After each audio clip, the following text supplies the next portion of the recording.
আজ দুপুরের খাওয়াতে আমি রান্না করব আমার আপুর বাসার কোরবানির মাংস। আর এর সাথে থাকবে মুন্সিগঞ্জ অঞ্চলের ঐতিহ্যবাহী বৌয়া। একদম সহজ উপায়ে রান্না করেছি। আর সাথে বাসা থেকে আম নিয়ে এসেছি, সেগুলির কিছু রেসিপি।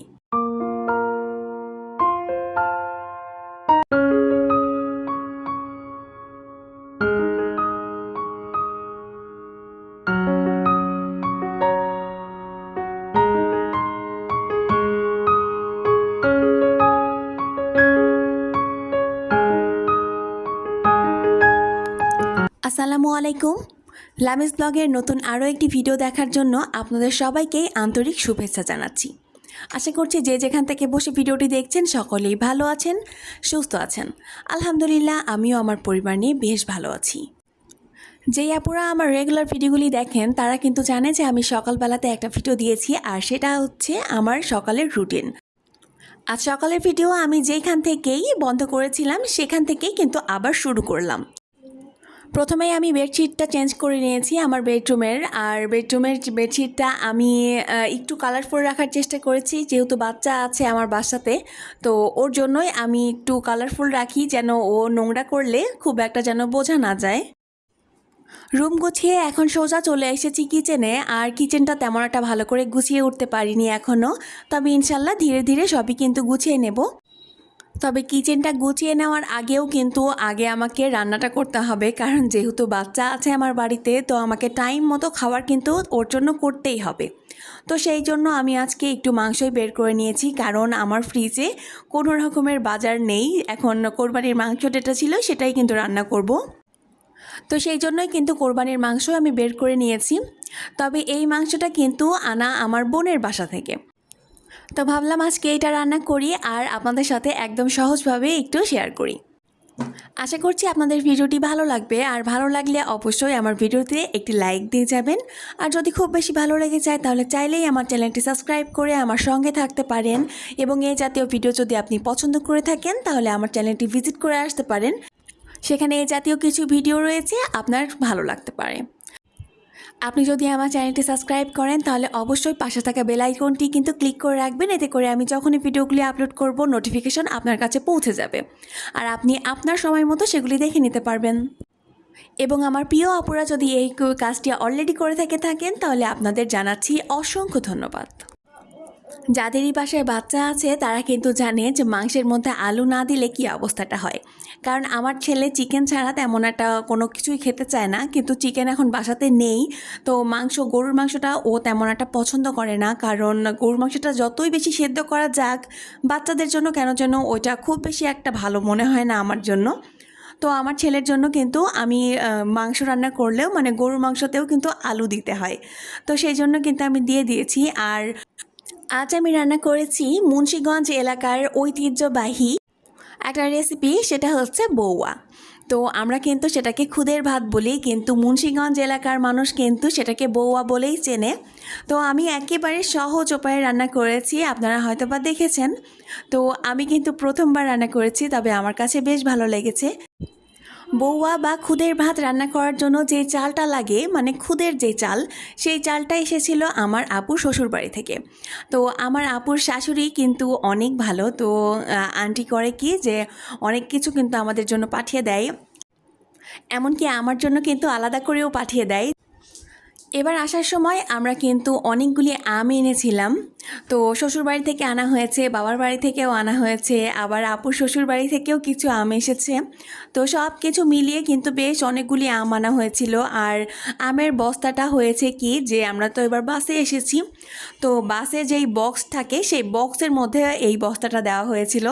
আর আমগুলো অলরেডি একটু পাকা পাকাই ছিল, তো একদম এই যে এরকম নরম নরম অবস্থা হয়ে গিয়েছে। আমগুলোর এমন অবস্থা হয়েছে যে কেটে খেয়ে শেষ করব সেরকমও অবস্থা না, মানে ভেতরটা একটু নরম নরম হয়ে গিয়েছে। তো কিছু আম বেশ ভালো আছে, তো সেগুলি আলাদা করে রেখেছি। আর কিছু আম যেগুলো একেবারে একটু নরম নরম হয়ে গিয়েছে ওগুলো একদম সোজা ডিপ ফ্রিজে রেখে দিয়েছি, যে ওটা অসময়ে আমরা কিন্তু ওটা দিয়ে জুস করে খেতে পারবো। আর এখন যেহেতু অল্প কিছু রয়েছে, তো সেগুলোকে আমি একটু এভাবেই কিন্তু জুস করার জন্যই রেখেছি বাহিরে। আর এই যে দেখুন আটির সাথে এত নরমভাবে লেগে আছে যে সেগুলি কিন্তু ছুরির সাহায্যে আমি নামাতে পারছিলাম না। তো সেই জন্য একদম সহজ উপায়ে একটা চামচ নিয়েছি আর চামচের সাহায্যে ওগুলিকে খুলে নিচ্ছি। তারপর এটাকে আমি ব্লেন্ড করে জুস করে নেব। আমার ছেলেকে আমি কোনোভাবেই এখন আর আম খাওয়াতে পারছি না, কোনোভাবেই সে আম খাবে না। তবে সে কিন্তু এই যে আমের জুস বলুন, আমের যেই পুডিংটা হয় সেগুলো কিন্তু সে মাশাল্লাহ খায়। আর সেই জন্যই আমাকে কিন্তু একটু স্মার্ট মায়ের মতো কাজ করতে হচ্ছে। ওই যে ওকে একটু জুস করে দিচ্ছি, তাহলে কিন্তু ও খেয়ে নেবে। আর যখন আমি জুস বানাচ্ছিলাম তখন বেশ একটু বোর লাগছিল, তো সেই কারণেই কিন্তু আমি আমার প্রিয় আপুদের ভিডিওগুলি দেখছিলাম আর সেই সাথে সাথে আমি একটু মজা করে কাজও করছিলাম। শুধু শুধু কাজ করতে আমার একেবারেই ভালো লাগে না। হয়তো বা আমি গান শুনি বা অন্য আপুদের ভিডিও দেখি, এতে করে আমি যে কখন কাজ করে ফেলি এটা কিন্তু আমার নিজেরও মনে থাকে না। আমি সচরাচর এরকম জুসের মধ্যে কিন্তু অনেকগুলি বরফ দিয়ে তারপর ব্লেন্ড করিয়ে যেন ওটা এত বেশি ঠান্ডা হয়, আর এটা যত বেশি ঠান্ডা হয় ততই কিন্তু বেশি ভালো লাগে। আর এটা কিন্তু আমি জুস করছি, মিল্কশেক না। মিল্কশেক যদি করতাম তাহলে কিন্তু এর মধ্যে ঠান্ডা ঠান্ডা দুধ দিতাম, আর তাহলে কিন্তু অনেক বেশি মজা হতো খেতে। তবে বাড়ি থেকে ভাবি যেই গরুর দুধগুলো দিয়েছিল সেগুলিকে আমি এখনও ডিফ্রোজ করিনি, তো ওগুলো একেবারে ফ্রোজেন হয়ে রয়েছে। তো এখন আসলে সত্যি বলতে আমার বাসাতে দুধটা আসলে লিকুইড করা নেই, তো সেই কারণেই আমি দিচ্ছি না। পরে ইনশাল্লাহ ওটাও করে দেখাবো, আর সেটা কিভাবে করি অবশ্যই শেয়ার করব আপনাদের সাথে।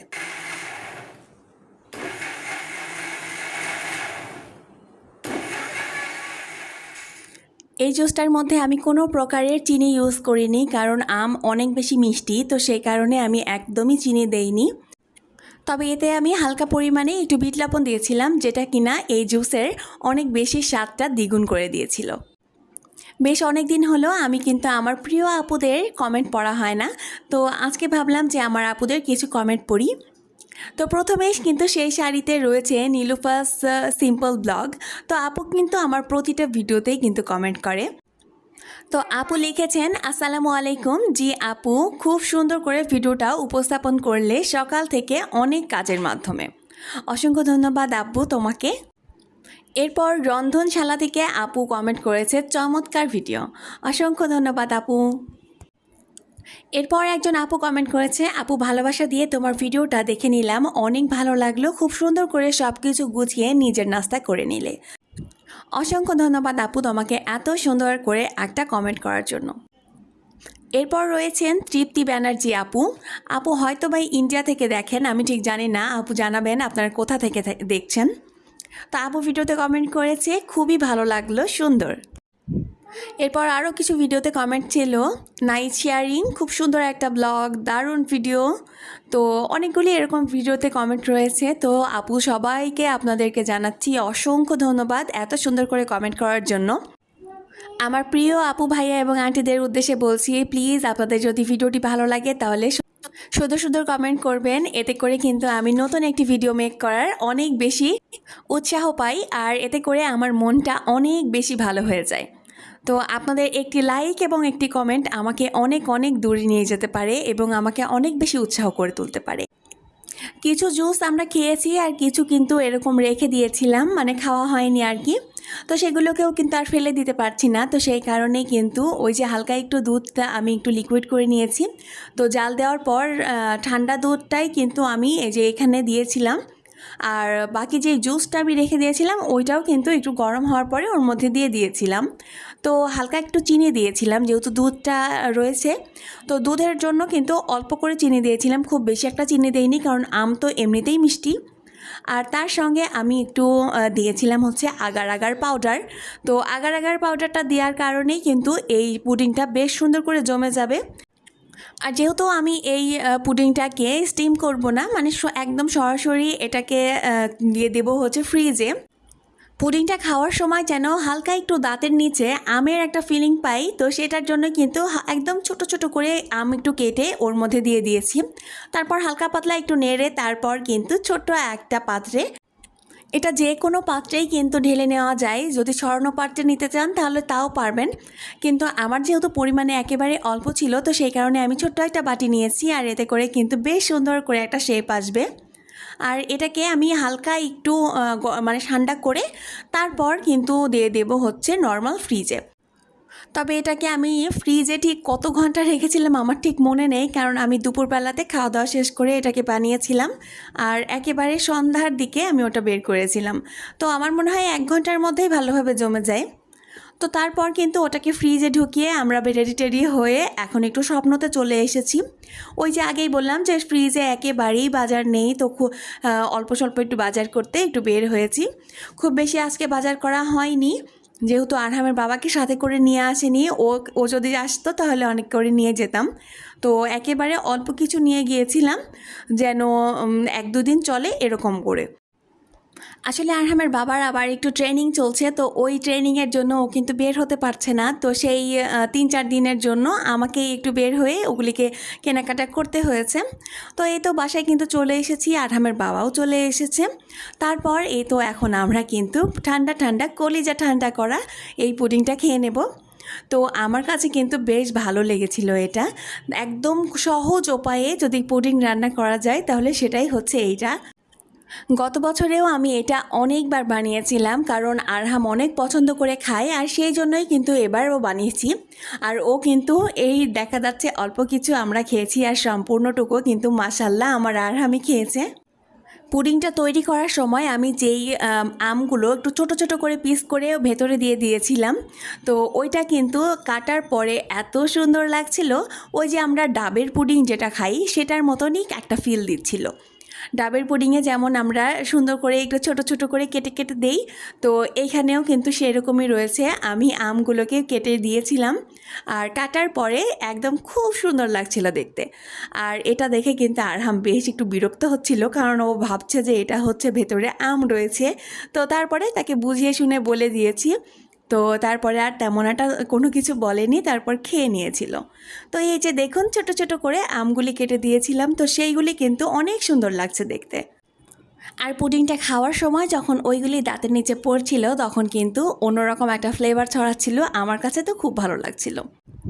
তো আজকে পুডিংটা খেতে খেতেই কিন্তু এখান থেকে বিদায় নিচ্ছি, দেখা হয়ে যাবে কালকে সকালেই আবার ইনশাল্লাহ। কালকে সকাল 9টার সময় আর একটা ভিডিও দেওয়ার চেষ্টা করব, সঙ্গেই থাকবেন, আশা করছি আপনাদের ভালো লাগবে। তো আজকে এই পর্যন্ত রাখছি, দেখা হয়ে যাবে কালকে সকালে। তো সবাইকে জানাচ্ছি খোদা হাফেজ, আসসালামু আলাইকুম।